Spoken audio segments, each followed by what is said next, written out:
Under age. Age లేదు. Under age. మీరు కూడా ఎలాంటి క్వశ్చన్స్ వింటున్నారా మీ పిల్లల అడ్మిషన్ కోసం వెళ్ళినప్పుడు? అయితే ఈ వీడియో మీకోసమే. Hello, I'm Sai Kranti Kumar, correspondent of Euro Kids preschool, Suryapet.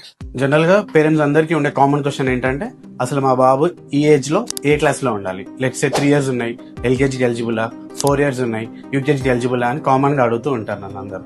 So ఇది మీ అందరి కోసమే. The simple answer is every school follows NEP 2020 standard. NEP అంటే national education policy with a cut-off date of March 31st. If you're seeking an admission for your baby for this 26-27 academic year, మీ పిల్లలు March 31st లోపు 3 years నిండినట్లయితే they are eligible for nursery.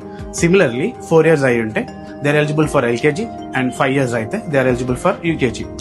So that they can meet the age criteria of first grade 6 years. అలా కాదని common గా కొన్ని schools relaxation ఇస్తున్నారు at the time of admission, which may leads and consequences in repeating the class. ఏది better? Which is better? Rule follow అవడం బెటరా, లేదా చదివిన క్లాస్ ని మళ్ళీ రిపీట్ చేయడం బెటరా? పేరెంట్స్ మీరు డిసైడ్ అవ్వండి. సరే, అసలు మా బాబు అసలు ఏజ్ లో ఉండు ఎలా క్యాలిక్యులేట్ చేసుకోవాలి అని టెన్షన్ పడాల్సిన అవసరం ఏం లేదు. సో మీ అందరి కోసమే ఈ స్క్రీన్ మీద ఒక టేబుల్ ని డిస్ప్లే చేస్తున్నాం, ఏ క్లాస్ కి ఎంత ఎలిజిబిలిటీ ఉండాలి అని చూసుకోవడం కోసం. If you still have any doubts, for further details please DM us.